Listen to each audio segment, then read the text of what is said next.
What is going on, everyone out there on YouTube? My name is Wingin4, and today we're going to be talking about some interesting, dare I say, scandal coming from Federal Premium. Now, this is a discontinued load, and maybe it was a good thing that it was discontinued. So let me talk to you about this load, and I'll tell you what I ended up doing or getting with this load. This is a Federal Premium. That's just the box that it comes in. It says right here, high density. It's a lead-free. It claims that it is 15 grams per cc's of tungsten. However, that's kind of the story that is not holding up. So I ended up testing this out myself, and I sent this out to the Shotgun Scientist and Matt Tyree, and they actually put out their videos before I put out mine. So I will be tagging their videos in the description if you guys want to see those. But these other guys, they showed them, or what's it called, Matt Tyree shot some water jugs and caught some pellets and measured it, and then the Shotgun Scientist ended up cutting one open and then looking at it and is like, hey, there's something wrong here. What they're advertising is not exactly what they're saying, and we were expecting a little bit more on the inside, but I will get to that later in a minute. I want to talk about how does, regardless of all that stuff, the false advertisement or whatever, how does this load stack up against all the other ammunition that I've tested? So if you guys haven't seen, I have actually done some decently extensive ammunition testing, and I have my iPad here behind me as well off screen. Let's see if it wants to open.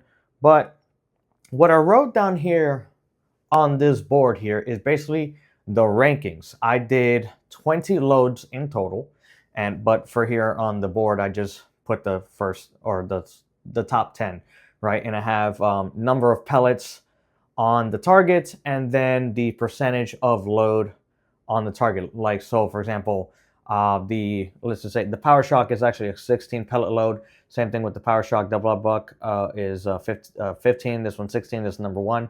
And basically I did, how many pellets did we get on target, right? Because the more pellets on target, technically we're doing more damage. But then I also did percentage of load. For example, the flight control and the Barnes defense did 100%. So that's why on this side of the board, there are in first and second place, right?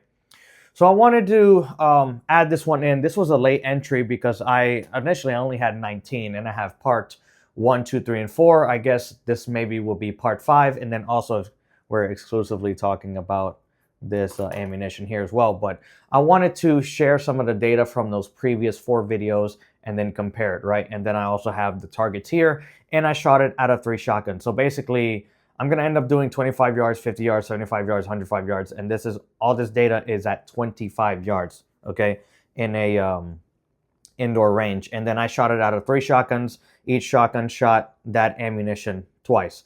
What's very sad to me is that I bought 80 rounds of this stuff, and at the end of the day, the money could have been spent somewhere else, okay? So basically, let's just go over the rankings, right? So let's go over this one, number of pellets. The Power Shock number 1 buck is 16 pellets, and it did put the most pellets, but naturally it started with the highest pellets out of all of them, right? And then second place, Power Shock double up buck 3-inch, it had 15 pellets, so it ended up putting down obviously more pellets than flight control. So you could say, hey, that's kind of unfair to have it in this test because it's more than 9 pellets. But think about it. If you have more pellets hitting on a target, you are going to do more damage, right? So that's the reason why I put this category here, because if you're more worried about, hey, if you're not worried about missing, I guess you could look at this one. If you are worried about liability balls or pellets that don't hit the intended target, then this is something you need to look at, right? So right here, we have the Power Shock number 1 buck, Power Shock double up buck 3-inch. And then in third place, we have flight control, then Barnes defense, Winchester Super X, Federal high density. So that's how well this did right here in the rankings. And this actually has a flight control wad in it, which is pretty interesting.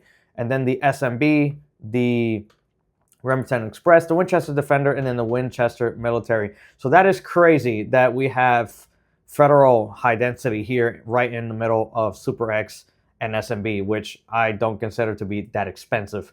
And this has a flight control wad, which interesting, okay? But percentage of pellets on target, we have flight control, Barnes defense, which is more than $4 a round, sorry. Super X, federal high density, and then we have SMB, Remington Express, Winchester Defender, Winchester Green Hole, Hornady Black, and then the cheap, dirt cheap Monarch, which clears top 10, which is pretty interesting. But anyway, let's look at the targets here. So right here, I have a 18.5-inch Maverick 88 shooting the federal high density. So the first shot, I ended up getting 8 hits. And that's going to be your lines right here. So 1, 2, 3, 4, 5, 6, 7, 8 right here. We have a serious flyer. Where is the 9th one? It's pretty interesting that this is kind of clustered up here. We have this one here.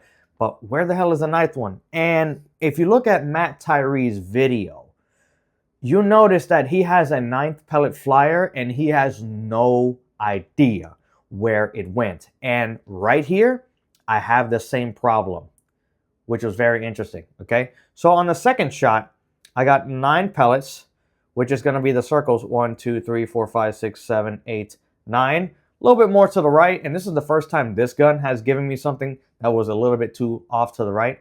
But now the 9th pellet is here, and our spread was 14 3/8 inches. I mean, 14 inches, or you get what I'm saying, right? But now we have a 9th pellet. So first shot, 8 hits, second shot, 9 hits, or 9 hits, which is pretty interesting. But keep these numbers in mind because this is what's going to happen here. Let me take this down. I'm going to throw this on the floor. Okay, so right here, would you look at that? Oh, the first shot, I got 8 hits. The second shot, I got 9 hits. Okay, so the first shot, again, is going to be with the stripes. We got 1, 2, 3, 4, 5, 6, 7, 8. Pretty clustered here, not bad. Where's the 9th one?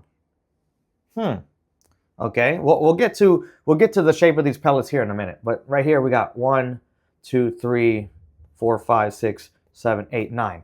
Again, a little bit to the right on the second shot, and this is the 20-inch, which is also a cylinder bore, right? And they're a little bit to the right. Pretty interesting. Okay, but the second shot, the 9th one showed up.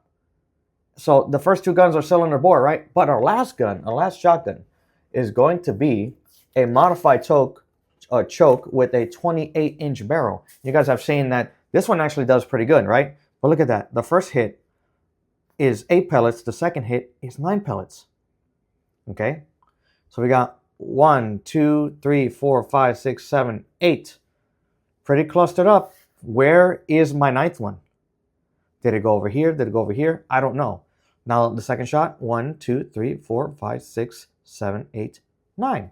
And that's pretty in the center. It's pretty good. I got to say, Matt Tyree, when I saw his video, he said he got the best pattern out of a modified choke because I wanted him to test out the, since he actually has a crap ton of chokes, sorry. I wanted him to test it out of different chokes because that's not what I had access to. I have more shotguns than I have chokes, and I think he has a lot more shotguns than chokes in general. But either way, modified choke was the winner, and here yet again, modified choke wins. Look at the spread. With 9 pellets, we got 9 inches, 9 3/4 inches, which is pretty tight.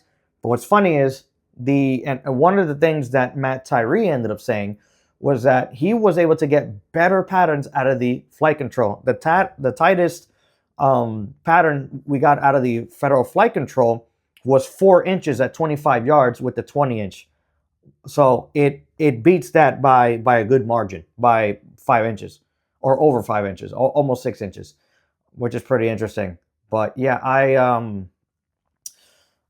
honestly, as in terms of ranking, it's not bad. But the fact that we had Super X outperform something with the flight control wad, I was like, what? Again, this is at 25 yards. So depending your range, you know, you can, like, say, if you are expecting 25 yards and in, like, okay, inside the house, and you want all pellets to be on target, clearly by the rankings, Super X, Barnes Defense, and the regular lead federal flight control is going to be better for you. Okay, so let's talk a little bit about the story. Now, if we look here, I don't know if you see that, but it almost looks like these pellets have a ring on it. And when Matt Tyree and the shotgun scientist ended up taking apart or Matt Tyree shot water jugs, but the shotgun scientists ended up taking it apart. And again, their videos are in the description. they have like little rings on them. You see that? They're not perfectly sphere. And we think that's the reason why these things just go everywhere. All right. Because if you're a perfect circle, it's actually going to travel through the air a lot easier. But if you have a hard ring and it's not perfectly circular, it's not going to be as, let's just say, the drag coefficient is not going to be the best, right? And that's basically what we're discussing. And also, my God, 1,600 feet per second. That's stupid fast. For comparison, the Federal Flight Control does 1325. So it's almost 300 feet per second faster. This thing had some kick. I would say it's a little bit more than the usual. Not more than a 3-inch load, but definitely between your regular 2 3/4 and 3-inch load. It was in there. And come to find out, these pellets here, they're 40 grains. We were expecting if they were like 15 GCC, 15 grams per cc or 18 grams per cc, we were expecting them to be like 80 grains. And these ended up being 40. And again, you can see that on these other, Matt Tyree and the Shotgun Scientists both measured it. So such a disappointment. Now, I forgot which one it was, but they measured the pellet of a 33 caliber lead pellet, and it was 59 grains. And I'm just like, bro, what are you doing? They're advertising it as tungsten, and it's high density. I'm like, I think the density that these guys ended up measuring, it was like 18 grams per cc. And lead is, I want to say, in the 11 grams per cc. So this right here, absolute disappointment. However, energy foot-pounds, it's probably pretty good at close range. But the whole reason why I started this test was because I wanted to know what shotgun load is going to give us the tightest spread and the most impacts at range, right? Let's say, I say offensive use. Okay, some people are like, oh, why are you worried about the offensive use? What? Shut up. Okay, my test, my video, I can do whatever I want. And these are the parameters that I wanted, right? I wanted 5, which is a safe minimum. 4 pellets is an absolute minimum. And I want to see how far can we shoot and still get at minimum 4 pellets at range. And we're testing at 25, 50, 75, and 100 yards. That's basically what I was doing. But these are really light. Although they're going fast, they're going to lose their energy a lot sooner. Now, if we have a heavier projectile, even though we're going a little bit slower, it's going to retain its mass a lot easier. If these were 18 grain per cc, if these were 80 grains, right? And you shot them a lot slower, maybe we could lower the recoil. Maybe instead of a 9 pellet load, do an 8 pellet load with 8 pellets of 80 grains. And with the hardness that these have, and they're not likely to deform, I 100% bet you we could probably be lethal past 100 yards with this load if that were to exist. And that's pretty good. But if we could get, like, let's say, I think it's an 18-inch wide, if we could get like a 22-inch spread at 100 yards with something that was actually legit tungsten and not this bobo-ass shit that we have here, I'm pretty sure we could actually do pretty well and extend the range of the shotgun, and then also have a really hard pellet that can get through barriers. And that's honestly what I was thinking that these were. And I thought this was going to be like revolutionary, like, oh, why did you discontinue? It's probably a pretty good load. No, they discontinued it because they falsely advertised their product, and this was crap. So I really like Federal's ammunition, especially the flight control. I honestly think, and compared to everything else, there were some other Federal loads that I ended up testing. The Federal flight control is obviously the best. They absolutely did their homework. However, if I look at the other ones, I'm not going to turn around the camera, but I'm just going to read it right here. We have Federal Power Shock, number 1 buck in 12th place for percentage of load on, percentage of load on target. 12th place, 15th place, and 16th place. Which is pretty interesting. So there's only one Federal load that's worth a crap as it pertains to percentage of load on target.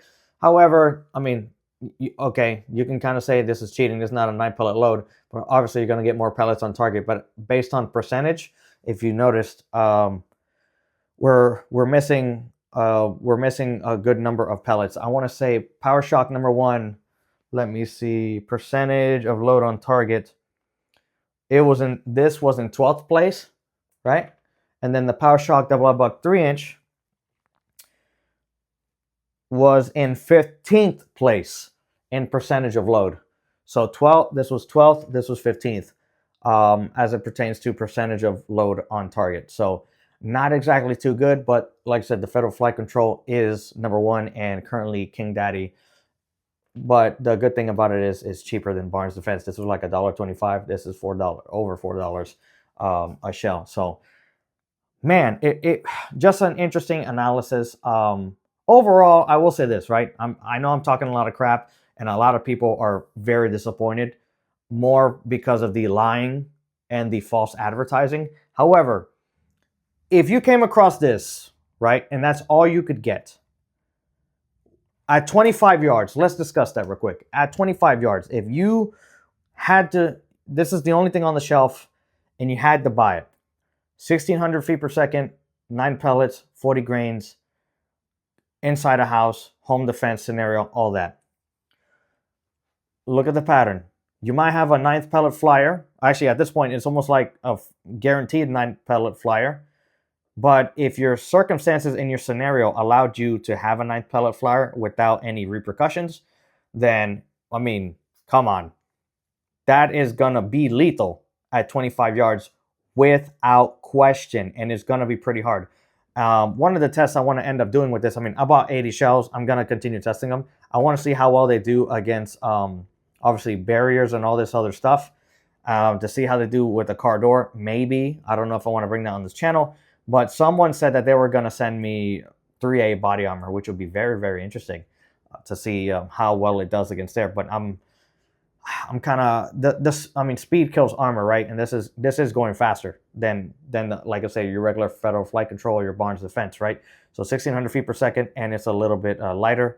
And these pellets are actually not true 33 caliber. I think they're 33. Sorry, but they are. I want to say either. I think it was 32 caliber, not 33 caliber. So they're also a bit small. But either way, I'm interested to keep testing this and then testing all the other ammunitions. And if I have some other ammunitions to bring to the table, I will most certainly do that and then compare it. So I'm just trying to collect a database with, and then using my firearms, because I will say this, once I finish this test at 25, 50, 75, and 100 yards, and when I feel comfortable, I've tested a lot of different loads that are, I would say, maybe worth a crap or common or whatever. I want to end up modifying these shotguns to end up doing better.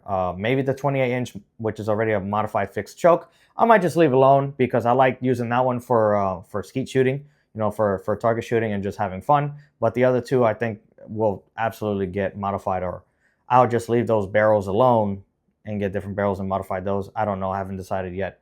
But I kind of would just want something that's going to be very consistent and on average better with every single load I put in it. Obviously, there's going to be some that are going to be better than others, but I just want something that, like, hey, if I just so happen to grab whatever shell out of my closet, out of my room, out of my bag, or wherever the hell the ammo is, slap it in a gun, that I know it's going to be pretty good, right? Obviously, point of aim, point of impact is going to shift depending on load, but I just want something that, I want a shotgun that can eat as